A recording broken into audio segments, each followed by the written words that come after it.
So students, ये हमारा second video है। सो फार हम जो है क्वेश्चन 6 क्वेश्चंस कर चुके हैं। एएमयू का एंट्रेंस पेपर हम लोग सॉल्व कर रहे हैं फॉर क्लास 9th, जो कि 2020 में पूछा गया था। ठीक है, तो देखते हैं 7th क्वेश्चन में क्या कह रहे हैं कि ABCD is a diameter. ABCD ये जो लाइन है ये एक डायमीटर है। ठीक है, ये कॉर्ड भी हो सकती है किसी सर्किल में, और अगर ये सेंटर से पास कर रही है तो ये डायमीटर है। इसका मतलब ये सेंटर से पास कर रही है। तो ABCD is a diameter of a circle of radius 6 centimetre. मतलब ये जो बड़ा वाला सर्कल आपको दिख रहा है, इसका रेडियस हमारे पास 6 सेंटीमीटर है। ठीक है, इसका रेडियस R = 6 सेंटीमीटर है। अच्छा, तो इसका मतलब AD जो है, AD कितना हो जाएगा? AD चूंकि एक डायमीटर है तो वो हो जाएगा 12 सेंटीमीटर। ठीक है, सेंटीमीटर। तो AD हमारे पास हो जाएगा 12 centimetre. Such that AB = BC = CD। AB = BC = CD। तो अगर ये तीनों जो इक्वल है, अगर AB BC CD, तो ये इनका साइज क्या हो जाएगा? ये अगर AB = BC = CD है, दैट मीन्स कि ये कितना हो जाएगा? ये चूंकि ये पूरा 12 है तो ये 3 टुकड़े हो जाएंगे, तो 4 × 12, इसका मतलब 4 सेंटीमीटर का हो जाएगा हर एक इंटरसेप्ट। ठीक है, ये सारा 4 सेंटीमीटर का हो जाएगा। ठीक है, नेक्स्ट उसके बाद क्या बोल रही है? Semi circles are drawn on AB के ऊपर सेमी सर्कल ये वाला ड्रॉ किया गया है। सेमी सर्कल किसको बोलते हैं स्टूडेंट? आधे सर्कल को, है ना। तो एक सेमी सर्कल उसके ऊपर ये ड्रॉ किया गया है AB के ऊपर, और BD के ऊपर, BD मतलब ये वाला, इसका मतलब ये वाला सेमी सर्कल ड्रॉ किया गया। अब आपको पूछ रहा है AB and BD as diameter as shown in the figure, find the area of the shaded region। ठीक है, shaded region अभी मैंने इसको बनाया नहीं है, एक बार मैं आपको क्वेश्चन पेपर में दिखा देता हूँ। shaded region ये इस तरह से क्वेश्चन में पूछा गया था। ये वाला रीजन जो है ये shaded region है। ठीक है, और इसको हम लोग, अब मैं इसको कवर कर देता हूँ। अगर इसको मैं शेडेड करूँगा तो सारा इंक खत्म हो जाएगा मेरा। ठीक है, तो मैं सिर्फ लाइन बना देता हूँ। ठीक है,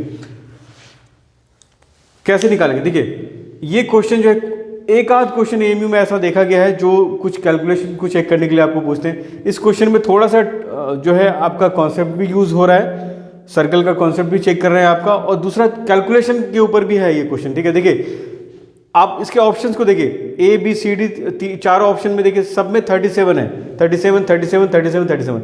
इसका मतलब आपको पॉइंट्स का डिवीजन है, वो भी डेसिमल प्लेसेस को भी चेक कर रहे हैं आपका। ठीक है, 37.55, 37.60, 37.70, 37.2।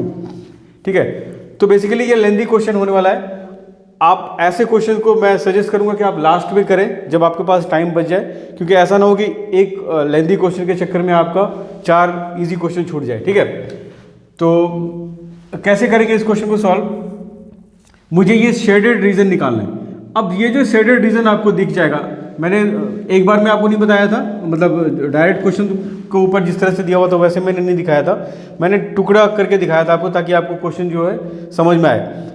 तो AB मैंने आपको दिखाया कि एक सेमी सर्कल था, आपको सेमी सर्कल का एरिया निकालना आता है। ठीक है, लेकिन ये इस तरह का शेडेड रीजन को आपको एकदम से दिखेगा कि मैं इसका एरिया कैसे निकालूंगा। आपको क्या करना है, ये सबसे पहले ये वाला जो पोर्शन है AB डायमीटर के नीचे जो सेमी सर्कल है उसका एरिया तो आपको पता ही है। आप उसके ऊपर वाला पार्ट को सोचिए कि इस वाले पार्ट को आप कैसे निकालेंगे, इधर वाले पार्ट को। ठीक है, तो ये वाला पार्ट आप कैसे निकालेंगे? AD के ऊपर जो एक सेमी सर्कल है, AD के ऊपर जो एक सेमी सर्कल है, उसमें से BD सेमी सर्कल को अगर आप माइनस कर देंगे, ये BD सेमी सर्कल को अगर माइनस कर देंगे तो ये वाला शेडेड रीजन मिल जाएगा, और ये shaded region plus AB shaded region जो क्या हो जाएगा? आपका रिक्वायर्ड एरिया हो जाएगा। ठीक है, ठीक है, चलिए देखते हैं कैसे करेंगे। तो क्या क्या बोला मैंने आपको? पहले आप AD के ऊपर जो सेमी सर्कल है उसका एरिया लिखेंगे। तो AD के ऊपर जो सेमी सर्कल होगा उसका एरिया क्या हो जाएगा? 1/2 पाई r स्क्वायर होता है।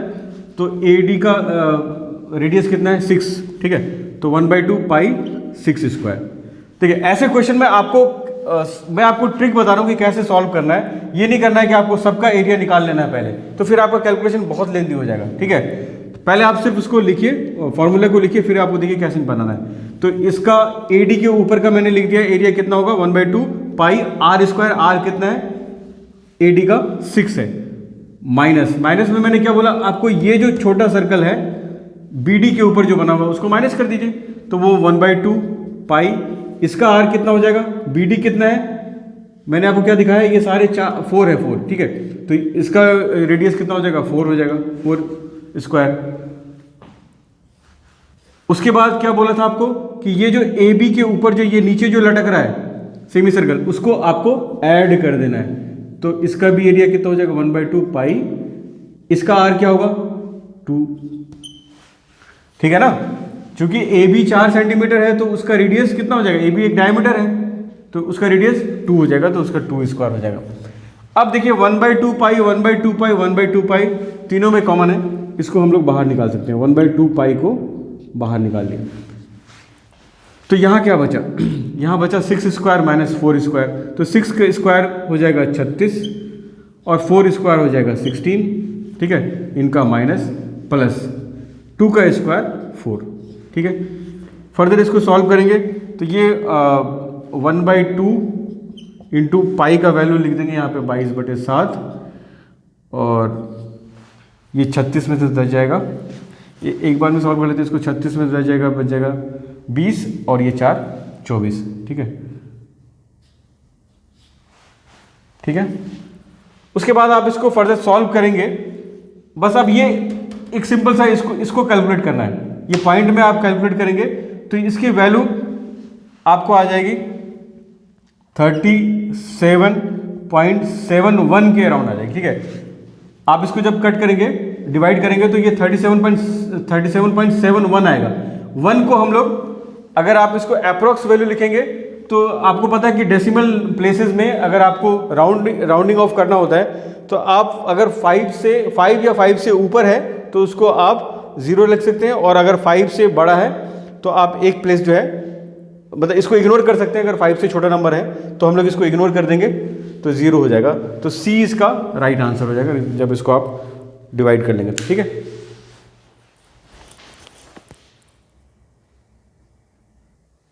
चलिए अगला क्वेश्चन है, Sita and Gita go for a swim after a gap of every 2 days and every 3 days respectively. If on 1st January both of them went on a swim together, when will they go together next? ठीक है, option है आपके 7 जन, 8 जन, 12 जन, 13 जन, ठीक है। इस क्वेश्चन को कैसे सॉल्व करेंगे, सीता और गीता, ठीक है, दोनों को ऐसे लिख लेंगे। कुछ लोग इसका कुछ ट्रिक भी बताते हैं, बट मैं ट्रिक नहीं बताता हूँ क्योंकि ट्रिक में कई बार आपको वो काम करता है, कई बार नहीं काम करता है, क्वेश्चन अलग सा आ जाएगा तो आपको समझ में नहीं आएगा। कोई ट्रिक का इसमें यूज़ नहीं है, आप सिंपल इसको डायरेक्टली ऐसे लिखें, सीता और गीता आपने लिख लिया, ये सीता है ये गीता है, और ये आपको बहुत लंबा चौड़ा क्वेश्चन नहीं पूछेगा, आपको ऐसा ही क्वेश्चन रहेगा सिंपल सा, ठीक है। तो ये सीता जो है हर 2 दिन के बाद जाती है और गीता हर 3 दिन के बाद जाती है। सीता और गीता इकट्ठा एक बार वो 1 जनवरी को जाती है, ठीक है, 1 जनवरी को दोनों जाते हैं, निकलते हैं। अगर सीता 1 जनवरी को जाती है तो वो हर 2 दिन के बाद जाएगी, तो अगली बार कब जाएगी, 2 दिन के बाद कब जाएगी, 2 और 3 छोड़ के, 2 और 3 को नहीं जाएगी, वो 4 को जाएगी। फिर अगली बार कब जाएगी, 5 और 6 को नहीं जाएगी, 7 को जाएगी। फिर अगली बार कब जाएगी, 8 और 9 को नहीं जाएगी, वो 10 को जाएगी। फिर अगली बार कब जाएगी, 11 और 12 को नहीं जाएगी, 13 को जाएगी। इस तरह से आप 4-5 दिन का निकालते जाएंगे, मतलब शुरू में 2 दिन का निकालेंगे, फिर देखेंगे कि कोई मैच कर रहा है, तो इस तरह से आप दोनों का जो है डेटा निकाल लेंगे। गीता का क्या है, अगर 1 जनवरी को जा रही है तो वो अगली बार कब जाएगी, 2, 3 और 4 को नहीं जाएगी, वो 5 को जाएगी। फिर 5 के बाद कब जाएगी, वो 6, 7, 8 को नहीं जाएगी, वो 9 को जाएगी। 9 के बाद कब जाएगी, 10, 11 और 12 को नहीं जाएगी, 13 को जाएगी, ठीक है। चूंकि मुझे ये 13 मिल चुका है जो कि सेम डेट है अगली बार का, कि वो नेक्स्ट टाइम कब मिलेंगे, तो 13 क्या हो जाएगा, हमारा करेक्ट आंसर हो जाएगा, ठीक है। तो option D is the right answer.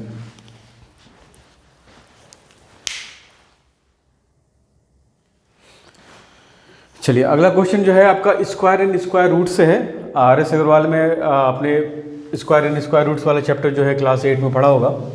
देखिए स्टूडेंट, कुछ क्वेश्चन जो है मैंने देखा है कि कुछ क्वेश्चन जो है आपको क्लास 7 से भी पूछा जाता है, खास करके मेंसुरेशन वाला पार्ट क्लास 7 का आप ज़रूर देखें अगर एमयू के लिए आप तैयारी कर रहे हैं तो।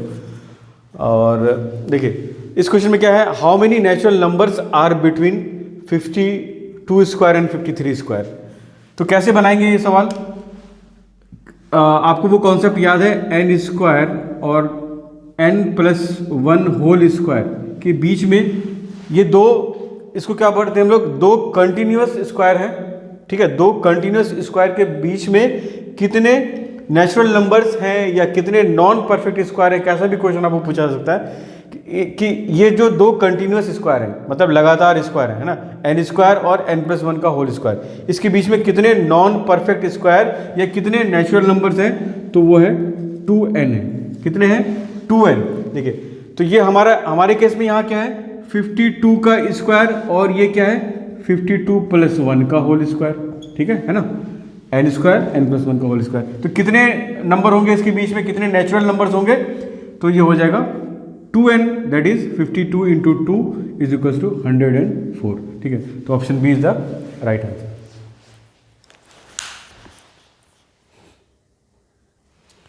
चलिए नेक्स्ट क्वेश्चन भी जो है आपका स्क्वायर एंड स्क्वायर रूट से है।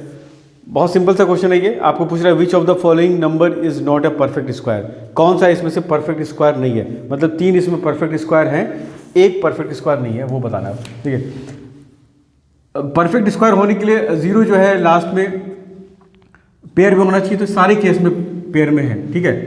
तो ये 0 वाला मैटर जो है वो हमारा मुद्दा नहीं है, ठीक है। हमारा मैटर क्या है कि हम लोग को बाकी जो पार्ट है उसको देखना है। तो 36, मतलब क्या कहना चाह रहा हूँ मैं कि जैसे 3600 है, तो आप इसको 36 × 100 लिखेंगे, तो ये वाला पार्ट तो परफेक्ट स्क्वायर है ही, है ना, 10 का स्क्वायर तो है ही है, मुझे सिर्फ ये वाला पार्ट चेक करना है 36, ठीक है। तो ये किसका स्क्वायर है, 4 का स्क्वायर, सॉरी 6 का स्क्वायर, 6 × 36, 6 का स्क्वायर है ना, तो 6 × 36, तो ये वाला जो है परफेक्ट स्क्वायर है इसका मतलब। तो 64 जो है 8 8 या 64, ये भी परफेक्ट स्क्वायर है। 25 जो है 5 5 या 25, तो ये भी परफेक्ट स्क्वायर है। 89 किसी का स्क्वायर नहीं है, तो इसका मतलब सी क्या है हमारा, जो है परफेक्ट स्क्वायर नहीं है, ठीक है।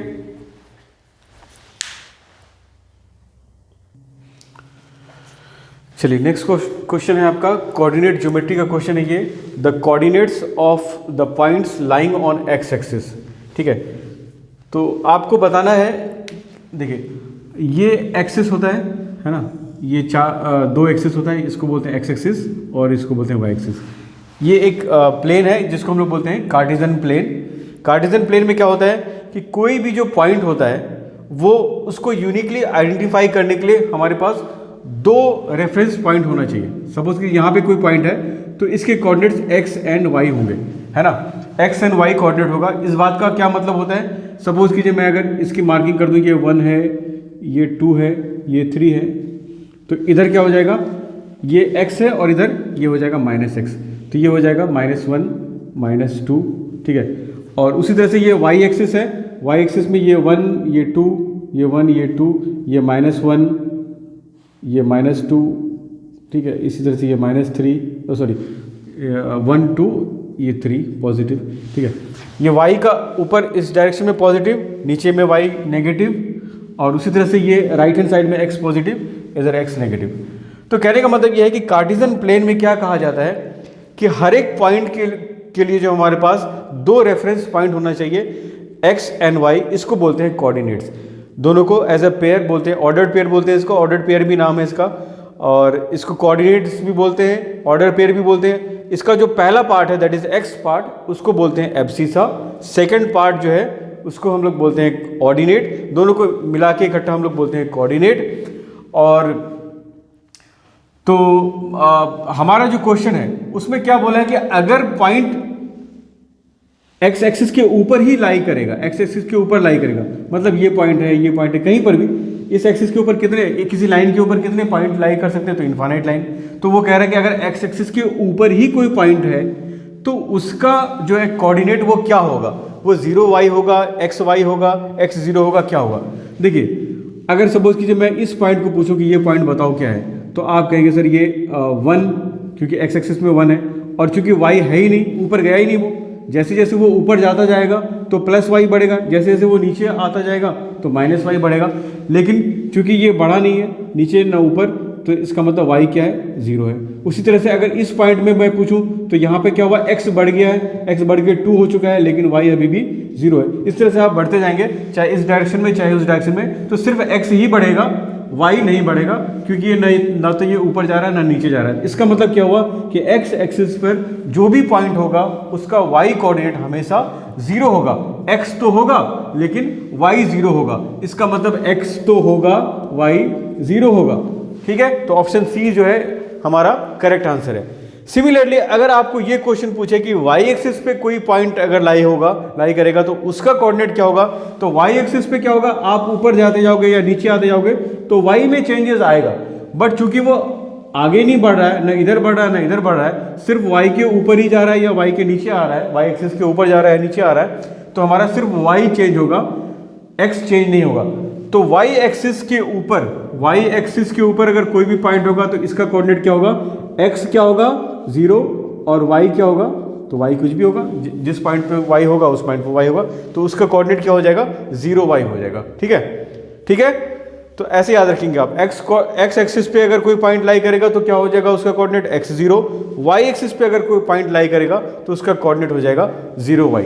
ठीक है, इसमें एक क्वेश्चन और पूछा जाता है, वो भी बड़ा इंपॉर्टेंट क्वेश्चन है इस चैप्टर का, कि अगर आपका x एक्सिस जो है, x एक्सिस का इक्वेशन क्या है, ठीक है, इक्वेशन ऑफ x एक्सिस, तो इक्वेशन ऑफ x एक्सिस क्या होगा कि आपका x एक्सिस के ऊपर x एक्सिस के ऊपर क्या हो रहा है, हमेशा y क्या हो रहा है, 0 हो रहा है, तो इक्वेशन ऑफ x एक्सिस जो है आपको याद रखना है y इज इक्वल टू 0। ठीक है, इक्वेशन अगर आपको एग्जाम में ये पूछता है कि what is the equation of x axis, तो that is y is equal to 0, और उसी तरह से इक्वेशन ऑफ y एक्सिस क्या हो जाएगा, x इज इक्वल टू 0। ठीक है, क्योंकि y एक्सिस के ऊपर x हमेशा 0 होता है, तो इसका इक्वेशन आपको क्या रखना है, x इक्वल टू 0, और इसका x एक्सिस का इक्वेशन y इक्वल टू 0। ठीक है, तो इस तरह से 2 क्वेश्चन आप और याद रख सकते हैं।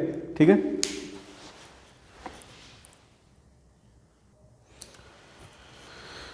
चलिए अगला सवाल है हमारा परसेंटेज के ऊपर। वैसे तो परसेंटेज के ऊपर बहुत अच्छे क्वेश्चन, टफ क्वेश्चन जो है RS अग्रवाल में हम लोगों ने किया हुआ है, बट ये बहुत सिंपल क्वेश्चन पूछा है इन्होंने।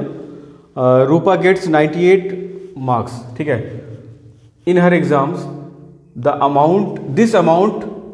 This amounts to 56% to the total marks.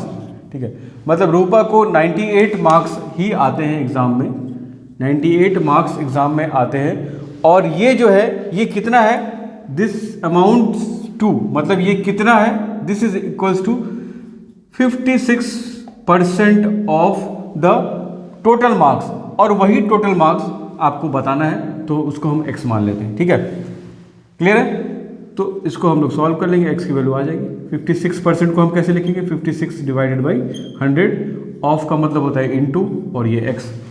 ठीक है, अब इसको आप काट कूट दो, आंसर आ जाएगा। ये हम लोग कैसे करेंगे, इसको करते हैं 4 1 4, 4 4 16, और ये 4 25 100, और 2 7 14, इसको 2 से कट कर देंगे तो ये हो जाएगा 2 4 8, और 2 9 18। ठीक है, और ये 7 7 49, तो ये x की वैल्यू हो जाएगी 25, इधर आ जाएगा भाई, तो 25 इंटू 7, 25 इंटू 7 दैट इज 175। ठीक है, 175, तो 175 option C is the right answer. ठीक है, तो ये बहुत सिंपल सा क्वेश्चन था, ऑलरेडी हम लोग ने बहुत टफ क्वेश्चन जो है RS अग्रवाल से किया हुआ है। चलिए नेक्स्ट क्वेश्चन है, which rational number is the additive inverse of itself. Rational number जो कि हमारा फर्स्ट चैप्टर है उससे क्वेश्चन है, बहुत सिंपल सा क्वेश्चन है कि ऐसा कौन सा नंबर है, आपको वो नंबर बताना है जो कि खुद का एडिटिव इन्वर्स है। तो हमें पहले ये जानना पड़ेगा कि एडिटिव इन्वर्स जो है हम लोग किसको बोलते हैं। तो एडिटिव इन्वर्स हम लोग किसको बोलते हैं, सपोज कीजिए 1 है, तो 1 का एडिटिव इन्वर्स क्या होगा, एक ऐसा नंबर जिसको कि अगर हम इसमें जोड़ेंगे तो हमारा आउटपुट जो है 0 आ जाए। ठीक है, किसी भी नंबर का एडिटिव इन्वर्स वो नंबर होगा जिसको हम उसमें ऐड करेंगे तो हमारा आउटपुट 0 हो जाएगा। तो 1 का एडिटिव इन्वर्स क्या होगा, -1 -1 को हम इसमें जोड़ेंगे तो ये 0 हो जाएगा, ठीक है। तो लेकिन हमारा सवाल ये है कि ऐसा नंबर आप बताइए जिसका एडिटिव इन्वर्स वो खुद हो, ठीक है। तो वो सिर्फ और सिर्फ 0 ही हो सकता है, ठीक है। 0 में 0 जोड़ेंगे तो ही 0 होगा। बाकी आप कोई भी नंबर लेंगे दुनिया का, सपोज कीजिए आप 5 लेंगे तो 5 का एडिटिव इन्वर्स क्या हो जाएगा, -5 हो जाएगा, तभी ये 0 होगा, ठीक है। तो 0 is the right answer, option C is the right answer, ठीक है। अब जब बात निकली है तो मैं एक क्वेश्चन आपको इसमें और बता देता हूँ। अगर ये एडिटिव इन्वर्स के बजाय मल्टीप्लिकेटिव इन्वर्स होता, ठीक है, मल्टीप्लिकेटिव इन्वर्स अगर होता, आपको सेम क्वेश्चन रहता कि आप बताओ कि मल्टीप्लिकेटिव इन्वर्स ऐसा नंबर जो कि खुद अपना मल्टीप्लिकेटिव इन्वर्स हो, तो वो क्या होगा। तो पहले आपको ये जानना है कि मल्टीप्लिकेटिव इन्वर्स किसको बोलते हैं, एडिटिव इन्वर्स किसको बोलते हैं, वो मैंने आपको समझा दिया कि उसको ऐड करने से 0 आना चाहिए। मल्टीप्लिकेटिव इन्वर्स वो नंबर होता है जिसको मल्टीप्लाई करने पे आउटपुट आपका 1 आए, ठीक है। मतलब x में मैं क्या मल्टीप्लाई करूं कि मेरा आउटपुट 1 आ जाए, तो आप कहेंगे सर 1/x, ये x कट जाएगा, 1 आ जाएगा आउटपुट, ठीक है। तो लेकिन क्वेश्चन क्या है हमारा, क्वेश्चन हमारा ये नहीं बोला है कि इसका मल्टीप्लिकेटिव इन्वर्स आप बताओ, आपको ये बताना है कि वो कौन सा नंबर है जो कि अपना ही मल्टीप्लिकेटिव इन्वर्स हो जाए। तो देखिए 1 का मल्टीप्लिकेटिव इन्वर्स क्या होगा, 1 का 1 ही होगा, क्योंकि 1 में 1 मल्टीप्लाई करेंगे तो 1 आ जाएगा, ठीक है। लेकिन इस क्वेश्चन का 2 आंसर होगा, एक और होता है, क्या होता है, -1, ठीक है। ये आपको याद रखना है कि -1 भी होता है, क्यों, क्योंकि -1 में -1 मल्टीप्लाई करूंगा तो मेरा आउटपुट क्या आएगा, तब भी 1 आएगा ना सर। 1 × 1 इज 1, -1 × -1 इज 1, ठीक है। तो मल्टीप्लिकेटिव इन्वर्स के लिए सेम क्वेश्चन में 2 ऑप्शन में आपका रहेगा, 2 ऑप्शन रहेगा A B, ठीक है। इस क्वेश्चन में अगर ये सेम क्वेश्चन यहाँ पे देता तो A B ये जो है ये दोनों उसके आंसर होते। ऑप्शन में यहाँ पे D में दिया हुआ रहता आपको A एंड B बोथ, ठीक है। क्लियर है।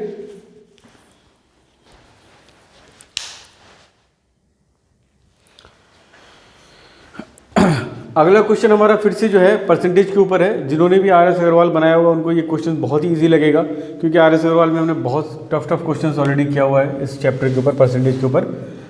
देखिए क्या बोल रहा है, if 24% of x is 48 find the value of x।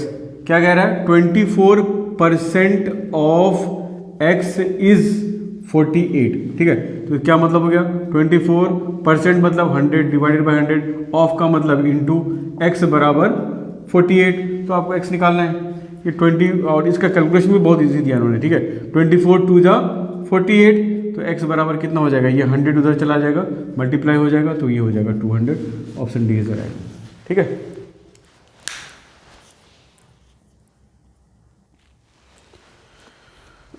Next question है, if the area of the square PQRS is 36 square centimetre, then the area of square joining the midpoints of side PQRS, ठीक है।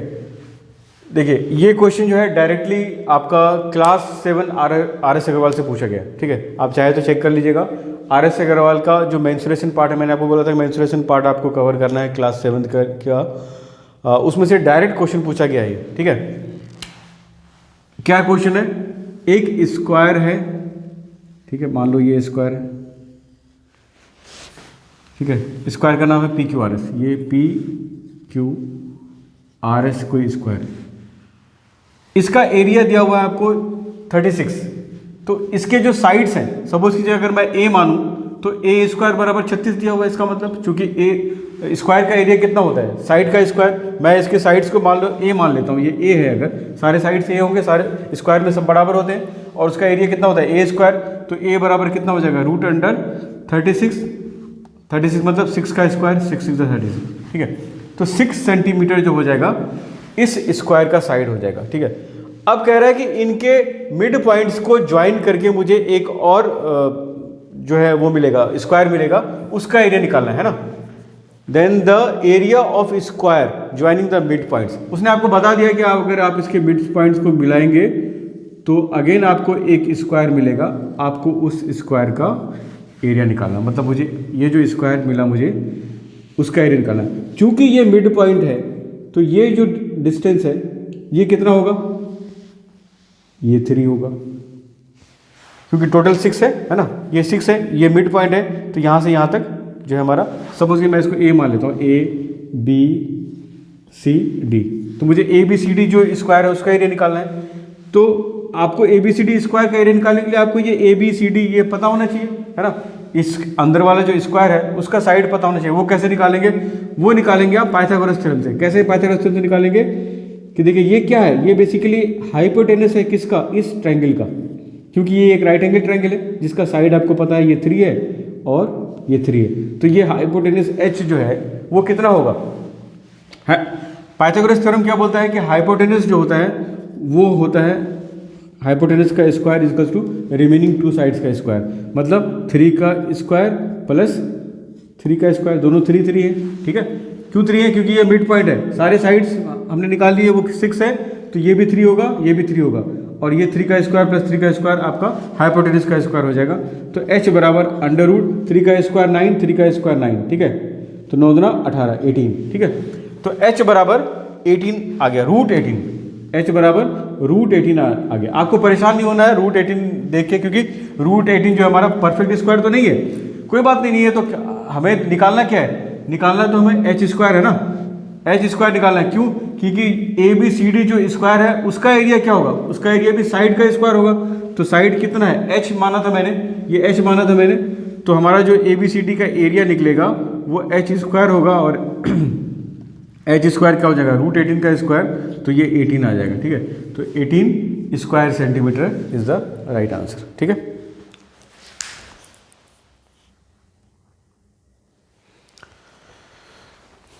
तो students अगला सवाल जो है ये भी आपके क्लास 7 का क्वेश्चन है। पैरेलल लाइंस जो है आपने क्लास 7 में पढ़ा होगा, उसके ऊपर ये क्वेश्चन है, ठीक है। क्या क्वेश्चन है? In the given figure ABCDEF जो है पैरेलल्स हैं, ABCDEF जो है ये 3 लाइंस हैं, ये तीनों पैरेलल है। देखिए कई बच्चों को ऐसा कन्फ्यूजन होता है क्लास में, मैंने देखा है कि उनको लगता है कि ये लाइन अगर इसके नीचे है जस्ट तो ही पैरेलल है, ठीक है। ऐसा नहीं है, ये लाइन इसके पैरेलल है, ये बात आपको समझना होगा, ठीक है। पैरेलल लाइंस का मतलब ये होता है कि अगर उनको आप आगे बढ़ाएंगे तो वो दोनों मिलेंगे नहीं। एक लाइन ये है, एक लाइन ये है, ये दोनों पैरेलल है। क्यों? क्योंकि अगर इसको मैं आगे बढ़ाऊंगा और इसको पीछे करूंगा तब भी ये दोनों लाइन मिलेंगे नहीं, ठीक है। तो पैरेलल होने के लिए ज़रूरी नहीं है कि वो लाइन उसके नीचे हो, ठीक है, वो कहीं भी हो सकता है। ये लाइन इसके पैरेलल है, ठीक है, उसने लिख दिया है और पैरेलल है, ठीक है। और ये जब तक लिखेगा नहीं, अगर ये लाइन स्टेटमेंट जब तक देगा नहीं तब तक आपको फिगर देख के ये नहीं मान लेना है कि वो पैरेलल है, ठीक है। जब वो ऐसा वो बोलेगा कि वो एक पैरेललोग्राम है तब आप मानेंगे कि ये लाइन इसके पैरेलल है, या फिर ये स्टेटमेंट दिया हुआ रहेगा कि AB is parallel to CD, AB is parallel to CD, इसका मतलब ये इसके पैरेलल और ये इसके पैरेलल है, ठीक है। इसका मतलब ये तीनों लाइन आपस में पैरेलल। और आपको एंगल्स भी दिए हुए हैं और डायग्राम में भी दिखा दिया है कि ये एंगल जो है 100 है, 100 है, ये 110 है, ये 2 एंगल्स दिए हुए हैं और ये तीसरा एंगल X जो है आपको बताना है, ठीक है। कुछ नहीं करना है, पैरेलल लाइंस की प्रॉपर्टी यूज़ करके इस क्वेश्चन को हम लोग सॉल्व करेंगे। पैरेलल लाइंस की प्रॉपर्टी क्या होती है कि अगर 2 लाइन पैरेलल होती है, ठीक है, तो उसमें कॉरस्पॉन्डिंग एंगल आपने देखा होगा, कोई अल्टरनेट इंटीरियर एंगल देखा होगा आपने, ठीक है। कुछ प्रॉपर्टी है वो मैं आपको रिवाइज करा देता हूँ। ये 2 लाइन पैरेलल है, ये अगर तीसरी लाइन कट करती है तो इनको क्या बोलते हैं? कॉरस्पॉन्डिंग एंगल बोलते हैं। और इस 2 एंगल को क्या बोलते हैं? ऑल्टरनेट इंटीरियर एंगल बोलते हैं। ये बराबर होते हैं, ठीक है, कॉरस्पॉन्डिंग एंगल बराबर होते हैं, ऑल्टरनेट इंटीरियर एंगल बराबर होते हैं, ये इंपॉर्टेंट है। और तीसरा एक पॉइंट होता है कि ये जो सेम साइड में जो 2 एंगल होते हैं, ठीक है, सेम साइड में 2 इंटीरियर एंगल जो होते हैं उनका सम कितना होता है? 180 होता है, ठीक है। तो दैट मीन्स कि अगर ये 100 है, क्योंकि ये लाइन इसके पैरेलल है और ये तीसरी कट कर रही है, तो ये एंगल और ये एंगल का सम 180 होगा, ठीक है। इनको बोलते हैं को इंटीरियर एंगल, ठीक है। इनका सम कितना होगा? 180 होगा, तो इसका मतलब ये 80 हो जाएगा। ये 100 है तो ये 80 हो जाएगा। चूंकि ये 80 हो गया, अगर मैं ये एंगल भी निकाल लूँ तो ये पूरा एंगल 180 होगा ना। इससे पहले वाले क्वेश्चन में बताया था कि एक लाइन के ऊपर बना हुआ एंगल कितना होता है? 180 होता है। तो ये एंगल मैंने निकाल लिया, ये एंगल भी निकल जाएगा। कैसे? ये 110 है तो ये कितना होगा? ये दोनों एंगल भी को इंटीरियर एंगल है ना, क्योंकि ये लाइन इसके पैरेलल है, तो ये दोनों एंगल भी को इंटीरियर एंगल है। तो ये 110 है तो ये भी 70 हो जाएगा, तभी इन दोनों का सम 180 होगा। इसका मतलब क्या हुआ? इस पूरे जो 180 का एंगल है यहाँ से यहाँ तक, यहाँ से यहाँ तक, इसमें आपने ये वाला पार्ट निकाल लिया, ये निकाल लिया, तो x निकल जाएगा, ठीक है। ये दोनों कितना हो गया? 70 प्लस 80 150, 150, तो ये x बराबर कितना हो जाएगा? 180 माइनस x बराबर कितना हो जाएगा, यहाँ से यहाँ तक हो गया आपका 150, ठीक है। 70 प्लस 80 150 हो गया। तो x बराबर कितना हो जाएगा, 180 माइनस 150 दैट इज 30 डिग्री हो जाएगा, ठीक है। तो x बराबर आपका 30 डिग्री हो जाएगा। Option B is the right answer, ठीक है। तो मिलते हैं नेक्स्ट वीडियो में, क्योंकि ये वीडियो जो है काफ़ी लंबा हो चुका है। तो नेक्स्ट वीडियो में मिलते हैं, ठीक है।